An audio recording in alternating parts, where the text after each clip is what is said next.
Paul McGuire Grimes, ABC Minneapolis. Ben, I talked to you for Ready Player One, so I'm so excited to talk to you again for the new look. You're so wonderful in this, so thank you for the time today. Oh, it's a pleasure.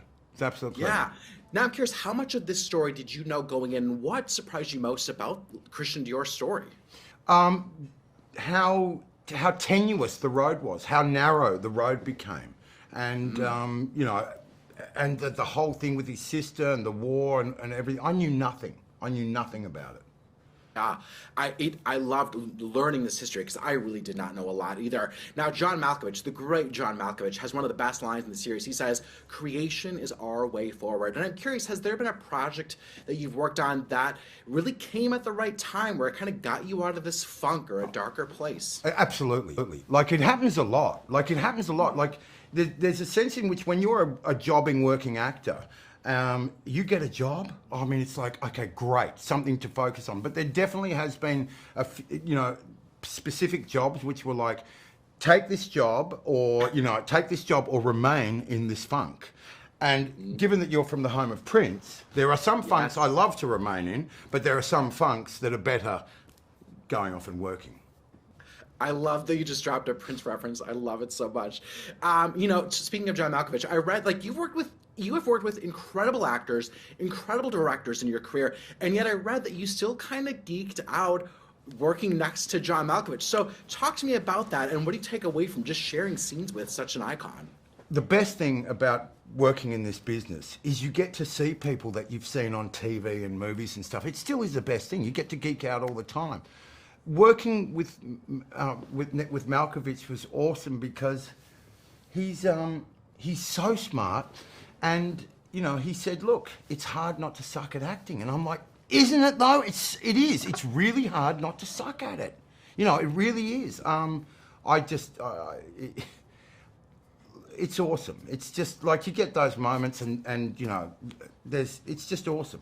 It's just awesome. I love it. I love it so much that even at your caliber in your career, you're still able to kind of be in the moment and just like appreciate the geniusness of who you get to be with, and like that's fantastic. I'm curious, does working on a story like this about these two legendary designers change how you think about the clothes that you wear, the stories behind them, or even the costumes that you wear in any given movie or TV show that you take on? Not so much that, but it changed my concept of what fashion is and what fashion's about. Like it gave me it's easy to be kind of dismissive and glib about fashion, but it really gave me a different appreciation of the role and the function it plays in society, and I'm very grateful for it, Yeah, no, absolutely. That's a really great way of looking at it. Now, you worked with Todd Kessler before on Bloodline, Yep. which you got your Emmy for. What makes him such an ideal collaborator? He's got a really interesting way of approaching storytelling. He gets an interesting situation, fills it with characters that are interesting, and then just stands back and says, "I'm curious to see what you might do in this situation." And that's very unusual, to have that much kind of, to be going from a place of curiosity rather than a sort of a solid kind of, then we're going to go here, turn there, Yes. I mean, I've heard about other writers that are like, no, this is the way the character should be played. Yep. This line needs to be delivered this way. Ben, I got the wrap. Always a great time with you. Thank you for the time. I really appreciate it. All too brief. Yes. Too brave. Thank you. Minneapolis, Ms. Binoche, it is an absolute honor getting to talk to you today. You're so compelling in the new look. So thank you for the time today. I appreciate it. Thank you very much for having me. Yeah, you're welcome. Now, how much of this story did you know going in, and what was that element about Coco Chanel that you found and kind of realized that this was your way into understanding her? So I didn't know very much about Chanel. I just knew there were some shadows during the World War II, but I didn't know exactly what it was. So this series allowed me to really explore and read and meet with people and understand who she was. It took me a while because sometimes I had different informations. First of all, because herself, she was hiding the truth, because coming from a very poor background, she didn't want people to know that. She had no education, and because she was surrounded by artists, surrounded by aristocrats and wealthy people, she was always trying to hide things that is understandable, because at the time, if you were born a woman and poor, you would die poor and, the same kind of state. So she learned very early on that she had to be cautious in the way that people were perceiving her and giving, that's why she educated herself so quickly. She wanted to know everything she could with artists around, with her, and wanted to produce when she started to have money as a stylist, and putting her number 5, the perfume fragrance, together. She earned so much money so quickly that she wanted to be part of the artist, creations. And so Diaghilev was a kind of friends of her, not exactly intimate, but she did give money here and there, and was a very good friend of Cocteau and Picasso, and Stravinsky stayed 2.5 years at her house with his wife and their children. And so there was an amazing force of life in her, even though she was crushed down behind the curtains by a childhood that was terrible, and by her first man, her first lover, who really trusted her and helped her put together her business in channeling the money into her first store in Deauville, and after in Biarritz, and then after that in Paris. And very early on, it started off. And after, he died in a car accident. And from that, I think there was a sort of vaccination that she had enough with life that was too rough with her. And so she just needed to lift herself in being happy, having fun, doing things in a light way. But of course, you certainly had so much to pull from, and all these names, and oh my God, so going on that note, John Malkovich's character has this really great line, and it's kind of the thesis of the show is that creation is our way forward. I'm curious, was there a project that you worked on that just kind of came at the right time, that got you out of a funk or a darker place in life?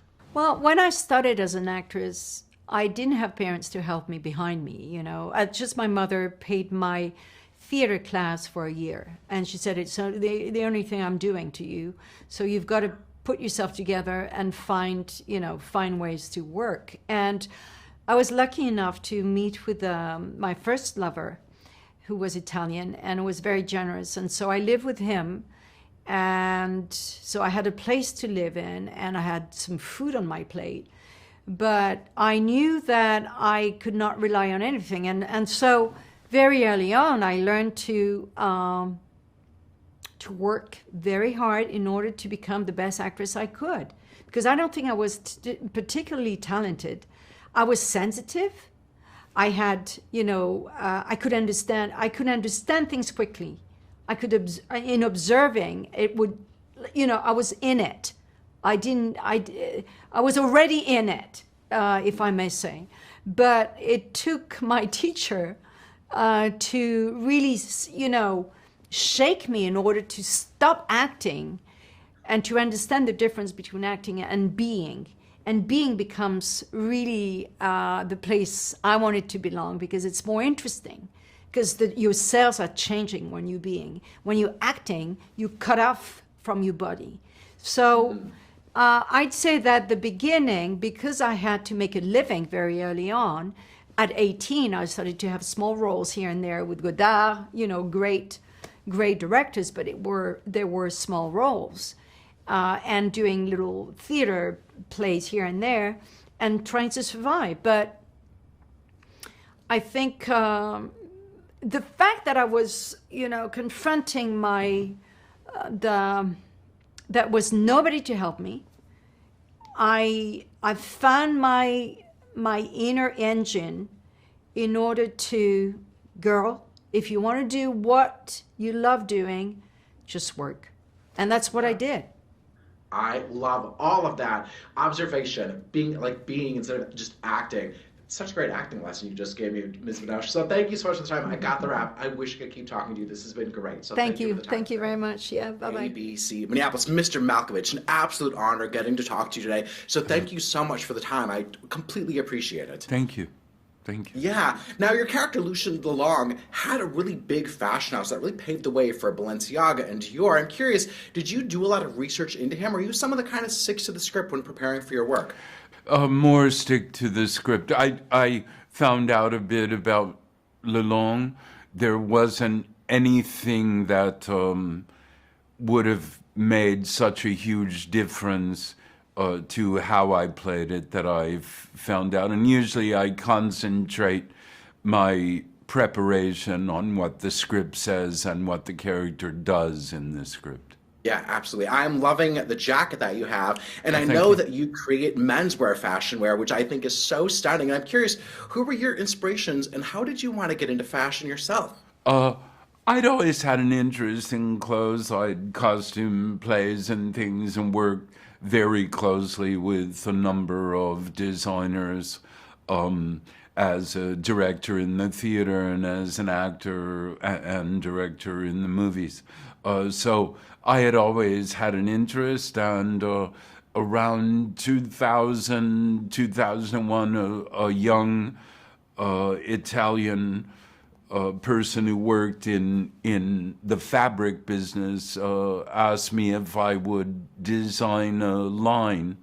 And I started then. I don't do it anymore, but I did, I think, 24 or 26 collections, full menswear, so everything, suits, knitwear, shirts, pants, shoes, everything. So variencing field to work in.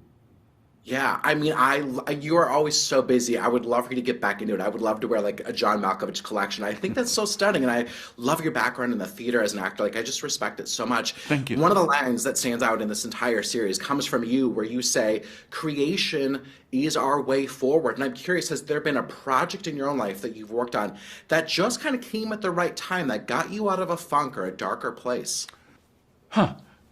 That's an interesting question. I don't know if I would refer to it as a funk.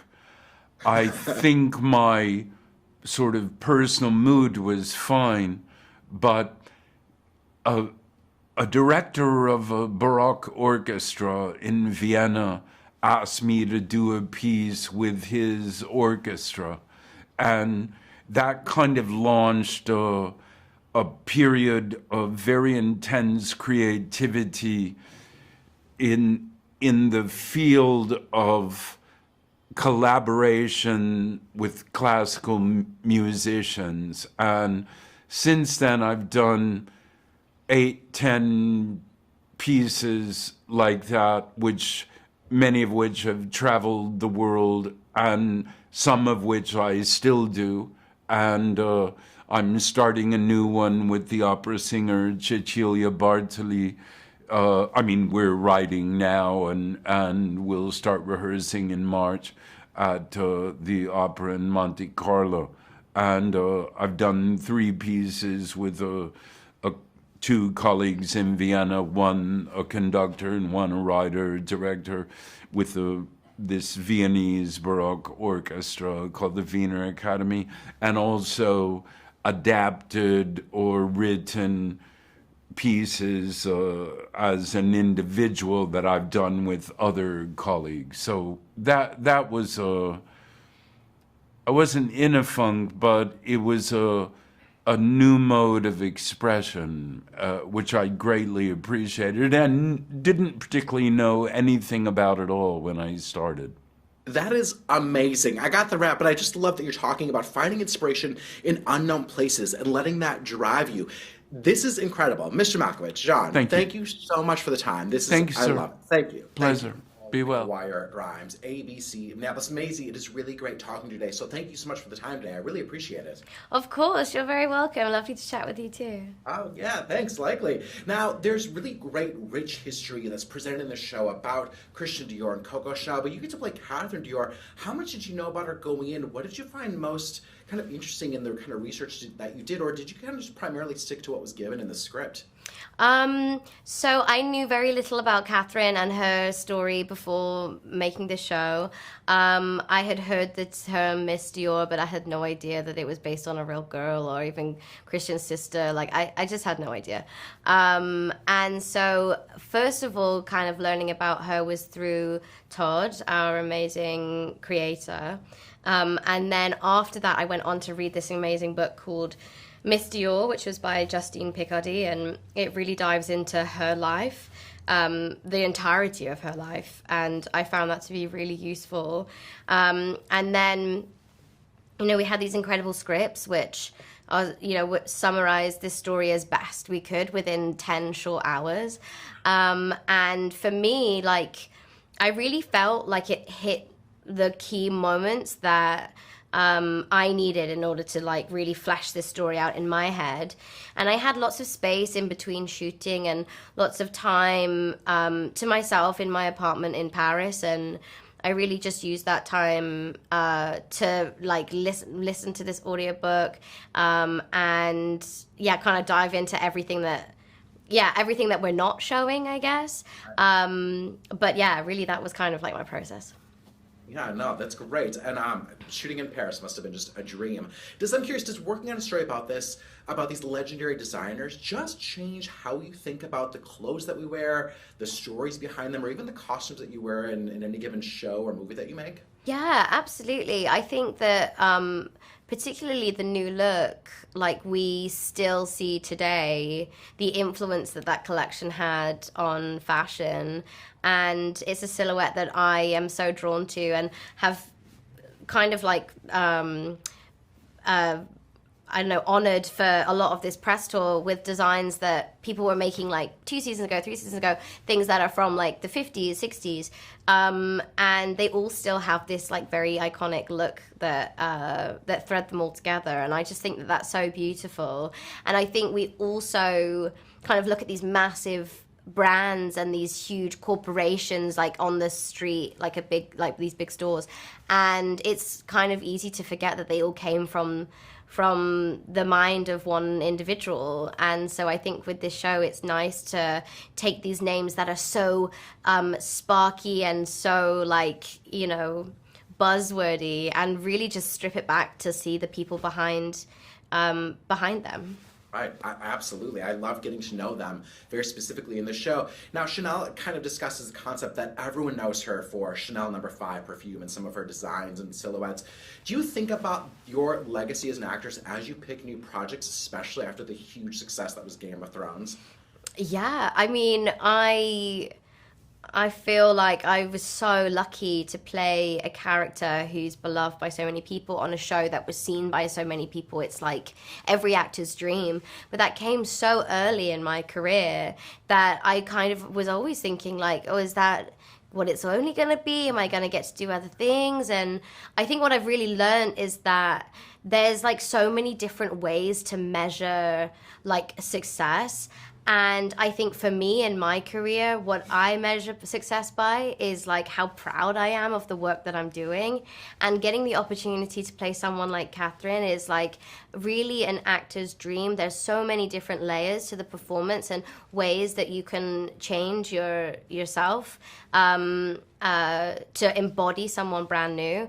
That I feel just so lucky to have been able to do that. And so with other roles as we go forward, there's so many different characters that I'd love to do that with, but right now it's been amazing to do that with Catherine. I love that answer of finding thinking about how do you measure success and having pride in what we do. Yeah. I got the wrap. Maisie, it was great talking to you today. Thank you so much for the time. I appreciate it. Lovely to chat with you as well. Thank you. McGuire Grimes, ABC Minneapolis. Todd Lorenzo, it is really great talking today. So thank you both so much for the time today. I appreciate it. Our pleasure. Thank you. Pleasure. Thank you. Yeah, you're welcome. Now, Todd, you've presented such really great, rich history here. I just was not as familiar with the lives of Coco Chanel and Christian Dior. As you were starting to piece this all together and really dive in deep, what stood out to you most about these two icons? Well, what was really inspiring is that these are names, brand names that I've been aware of for quite some time, but knew nothing of the personal histories. And the personal histories are ones that they lived during such a complicated time in world history, the Nazi occupation of Paris. And in addition to that, the names Dior, Chanel, Balmain, Balenciaga, Givenchy, Pierre Cardin, they all lived through the Nazi occupation of Paris, and coming out of one of the darkest moments of world history, of the 20th century, if not of all of world history, creativity and fashion led the way, and the resilience of the human spirit led the way to bringing the world back to life. Yeah, it's such a great survivor story and what can come out of that grief and trauma. Now, Lorenzo, John Malkovich has this really great line that I think just stands out. Creation is our way forward. And I'm curious, has there been a project that you've worked on that just kind of came at the right time in your life that got you out of a funk or a darker place? There's no question, particularly after I had a bomb, having a hit would be like, would totally rejuvenate you, in many ways, I think it's so hard to have excellence that the frustration that we all experience in the entertainment world is trying to reach that bar. And so when you reach that bar, and I would say, I don't know, I've worked on almost 170 movies and a few TV shows now, and I've probably reached that bar like 6 times, 7 times. And so I would say each time that happens, you go, okay, we know how to do this, and there's a certain amount of both exhilaration and also, frankly, relief. Yeah. That makes total sense. I love that answer. Speaking of that concept, Todd, you've had such highs with Bloodline and Damages and The Sopranos, which is one of my absolute favorites, 25th anniversary right now. They're all contemporary stories, but this is very much a period piece. How did this test you differently as a storyteller? Well, in addition to that, there's also, the New Look is also the first series that I've created based on or inspired by the lives of real people. So the challenge of wanting to do enough research, I researched it for 7 years, to honor the lives of these individuals, Christian Dior, Coco Chanel, and to hold ourselves to that as a guiding principle of honoring the lives of these people who have affected all of our lives, and will affect the lives of people, into generations beyond us, that this would be the first time that their stories would be told. Yeah, I mean, no pressure whatsoever. No big deal. Now, Lorenzo, you primarily produce really big blockbuster action films or, huge epic scale. But I really felt like this show, The New Look, is very cinematic in its approach and style. Did you as a producer treat this any differently, given that this was a kind of a limited series model over a film? No, I would say, in fact, we tried to treat it almost exactly the same. It was long conversations we had about really what is the cinematic quality of something. And when you have a city like Paris that is just ridiculously beautiful, you're really doing a disservice to yourself, really, if you don't capture it in that way. But we had a really phenomenal DP in Jaime, and and Adam had a vision for the storytelling that allowed room for scale and intimacy, which is the hardest thing to do, I think, is pairing them together.